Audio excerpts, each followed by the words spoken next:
Ini menurut jadwal Bapak Al-Ustaz Imam Muhlasi, namun beliau berangkat ke Jawa, tapi beliau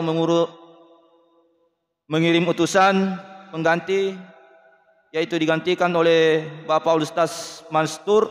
Alhamdulillah sudah ada di tengah-tengah kita. Oleh karena itu kami akhiri, wallahu musta'an wal itiklan. Wassalamualaikum warahmatullahi wabarakatuh. Dan kepada Pak Ustaz kami persilakan.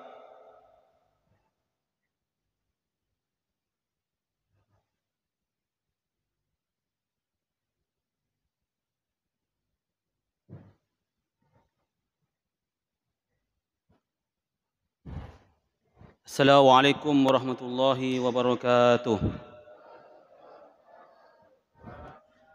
Bismillahirrahmanirrahim. Alhamdulillahirabbil alamin. Assalatu wassalamu ala asyrafil anbiya wal mursalin sayyidina wa habibina wa syafi'ina Muhammadin sallallahu alaihi wasallam wa ala alihi wa sahbihi ajma'in. Amma ba'du. Yang saya hormati jemaah salat tarawih dan juga semoga dimuliakan oleh Allah Subhanahu wa taala. Sebelumnya saya mohon maaf karena ini juga dadakan mengganti dari Yai Imam Mukhlasi. Kalau sekiranya nanti ada kesalahan, kekeliruan, mohon dimaafkan. Karena kapasitas saya tidak sama seperti beliau. Mungkin sekadarnya saya nanti akan menyampaikan apa yang saya bisa. Mungkin saya ingin menyampaikan dari kitab mungkin masyhur di kalangan pesantren. Nama kitabnya Wasiatul Mustafa li Ali bin Abi Thalib karramallahu wajh. Dalam kitab ini Rasulullah sallallahu alaihi wasallam pernah berada di rumahnya. Kemudian Ali bin Abi Thalib jalan di sebelah Rasulullah sallallahu alaihi wasallam. Ketika itu Rasulullah sallallahu alaihi wasallam menyeret Sayyidina Ali ke rumahnya seraya berkata, "Ya Ali, wahai Sayyidina Ali," kata Rasulullah SAW, "Tamanna Jibril alaihi salam ayyakuna min bani Adam." Wahai Ali, Jibril alaihi salam ingin menjadi manusia li sab'i khisalin, dengan 7 perkara. Yang mungkin kita yang banyak dosa ini ingin menjadi seperti malaikat, apalagi yang ingin menjadi manusia itu malaikat Jibril. Malaikat the best of the best nih. Malaikat di atasnya malaikat. Maksudnya pemimpin para malaikat ingin menjadi manusia dengan 7 perkara. Di antara salah satunya as-shalawatil khamsi ma'al imam. Beliau ini ingin jadi manusia hanya ingin sholat 5 waktu bersama imam. Maksudnya sholat berjemaah. Alasannya kenapa? Kalau saya paparkan satu persatu di antara fadhail atau keutamaan-keutamaan sholat berjemaah banyak. Belum lagi sholat zuhur, asar, maghrib, isya, subuh. Secara umum sholat berjemaah as-sholatul jamaah afdaluh min sholatil fadhi bisab'i wa 'ishrina darajah. Kata Rasulullah sallallahu alaihi wasallam yang paling masyhur, salat berjamaah itu lebih utama daripada 27 derajat di sisi Allah, bukan di sisi kita. Maksudnya kita mengutip dalam kitab Ihya Ulumuddin, 1 derajatnya saja di sisi Allah, sebagian ulama menyatakan itu tidak kurang dari 500 perjalanan derajatnya. Maksudnya saking luasnya salat berjemaah. Belum lagi niat kita berangkat dari rumah ke masjid. Setiap 1 langkah dalam hadis lain dinyatakan, setiap 1 langkah kita Allah menggugurkan 10 dosa. Dan Allah memberikan 10 kebaikan. Dan Allah juga mengangkat 10 derajat. Itu berjalan. Belum lagi salatnya. Belum nanti keluarnya lagi dari sini. Itu salat berjemaah. Itulah alasan malaikat Jibril ingin menjadi manusia. Yang kedua alasan malaikat Jibril ingin menjadi manusia, wa majalisatil ulama, ingin duduk bersama para ulama. Man huwa ulama? Siapa itu ulama? Kata Allah Subhanahu wa taala, al ulama Innama yakhsyallah min ibadihil ulama. Sesungguhnya orang yang paling takut dengan Allah itu ulama. Tidak mesti harus pakai surban, tidak mesti harus pakai jubah. Yang biasa-biasa saja, kalau dia takut kepada Allah, itulah ulama. Alasan malaikat Jibril duduk bersama para ulama, di antara salah satunya, ulama itu adalah warisan para nabi. Pernah suatu hari, ketika Rasulullah SAW hendak ingin meninggal, langit dan bumi menangis. Ya Rabb, Muhammad SAW hendak ingin wafat. Siapa penggantinya? Kemudian Allah Subhanahu wa taala menjawab, al ulama warasatuhu. Ulama itu warisan Muhammad. Atau di hadis lain, al ulama warasatul anbiya. Ulama itu pewaris para nabi. Juga dalam kitab Fawaidul Mukhtar disebutkan, kita melihat ulama saja sudah pahala, apalagi duduk, apalagi menuntut ilmu, apalagi sampai sowan kepadanya. Katanya, ada 3 golongan yang ketika kita melihat itu dapat pahala. Salah satunya, melihat kedua orang tua kita itu pahala. Makanya tidak heran kalau di rumah-rumah itu dipajang foto kedua orang tua kita. Melihatnya saja sudah pahala. Kemudian melihat mushaf, nadrul mushafi, melihat Al-Quran, sudah pahala.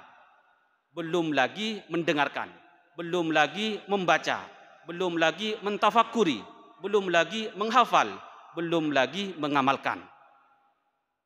Dan yang ketiga, nadrul ulama, melihat ulama, pahala. Bisa jadi tetangga kita, bisa jadi saudara kita, bisa jadi teman kita, itu ulama. Asalkan ahsyallah, orang yang paling takwa dengan, atau orang yang paling takut kepada Allah. Itu alasan yang kedua.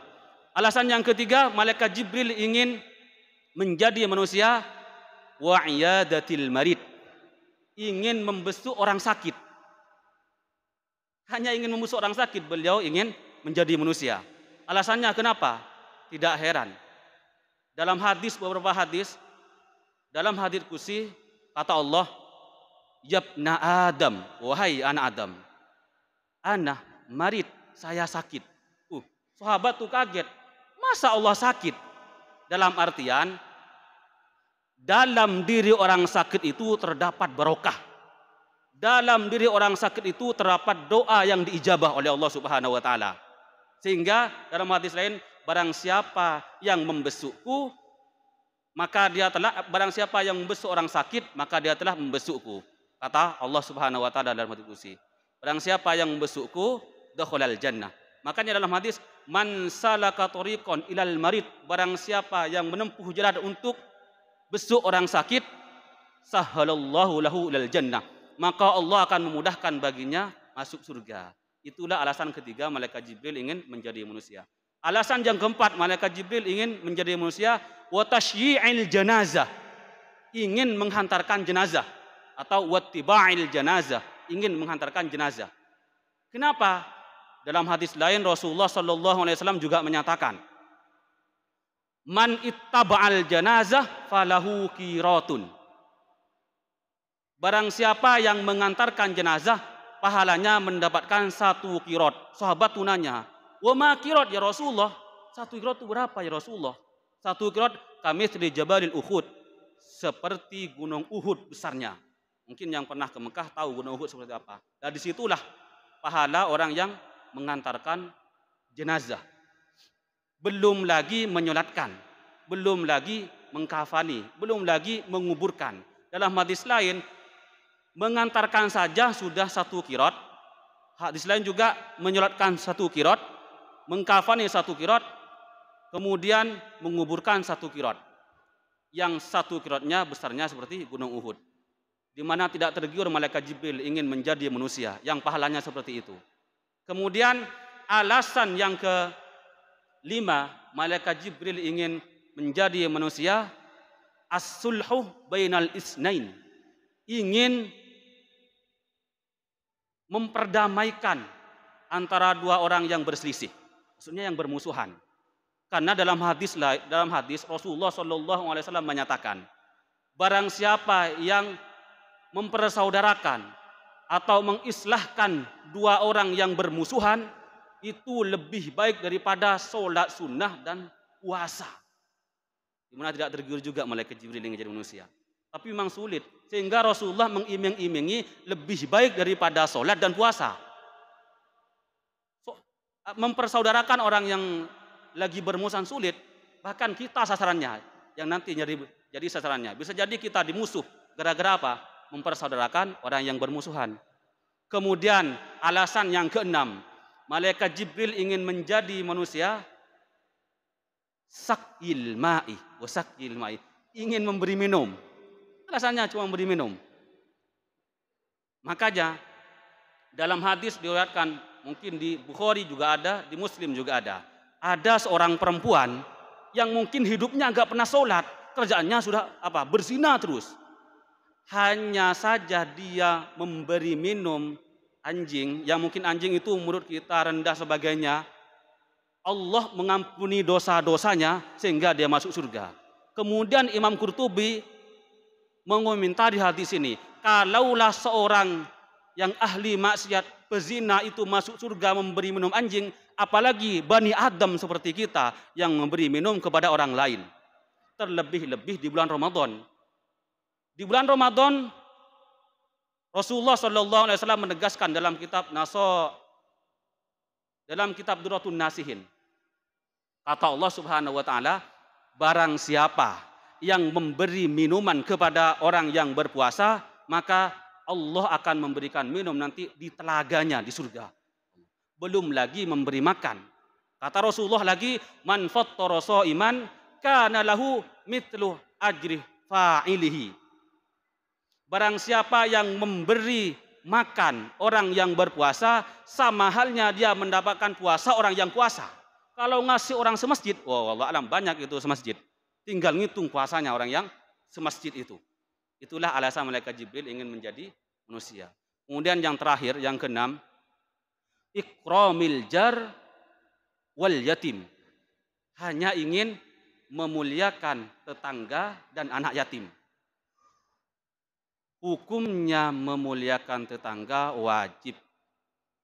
Makanya kata Rasulullah, la yu'minu ahadukum. Atau dalam hadis lain, man kana yu'minu billahi wal yaumil akhir falyukrim jarahu. Barang siapa yang benar-benar beriman kepada Allah dan hari akhir, falyukrim jarahu, maka muliakanlah tetangganya. Bahkan di hadis lain Rasulullah pernah mengecam perempuan, kilah dikatakan, ya Rasulullah, ada seorang perempuan rajin puasa, gak pernah berhenti. Mungkin cuma berhentinya di hari-hari yang Allah haramkan saja. Kemudian sholat malam, gak pernah berhenti juga, terus menerus sholat. Tetapi tu'addil jar, dia sering menyakiti tetangga. Apa jawaban Rasulullah? Hiya finnar, dia di neraka tempatnya. Kata Rasulullah SAW. Jadi sebaik apapun ibadah kita, banyak ibadah kita, sholat kita tidak berhenti, sedekah tidak berhenti, tapi menyakiti tetangga, hiya finnar, finnar, mereka di neraka. Kemudian wa ikramul yatim, memuliakan anak yatim. Sangat. Makanya man wassa'a rizqahu, barang siapa yang ingin dimurahkan rezekinya, muliakanlah anak yatim, santunilah anak yatim. Sehingga Rasulullah Shallallahu Alaihi Wasallam itu dalam hadis lainnya, ana wa kafil yatim fil jannati hakada wal asyarah bisyabab wal usta wa farraja bainahuma. Kata Rasulullah Shallallahu Alaihi Wasallam, saya nanti kelak di hari kiamat bersama orang yang menyantuni anak yatim itu seperti ini. Kata Rasulullah ngasih isyarat jari telunjuk dan jari tengah. Maksudnya saking dekatnya orang yang menyantuni anak yatim kelak ketika hari kiamat dengan Rasulullah Shallallahu Alaihi Wasallam. Kemudian Rasulullah menutup, fahris ala dzalik, maka peliharalah amalan-amalan yang 7 ini. Semoga kita termasuk di antara salah satu yang 7. Dan kalau bisa semoga kita termasuk semuanya yang 7. Salat berjamaah, kemudian duduk bersama para ulama, kemudian membesuk orang sakit, mengantarkan jenazah, memperdamaikan orang yang bermusuhan, kemudian memberi minum. Maksudnya ini hanya perumpamaan kecil, memberi minum saja sudah demikian, apalagi memberi makan. Kemudian apa? Memuliakan tetangga dan anak yatim. Semoga itu kita bisa mengerjakan demikian. Usikum wa iyaya binafsi bitaqwallah. Assalamualaikum warahmatullahi wabarakatuh.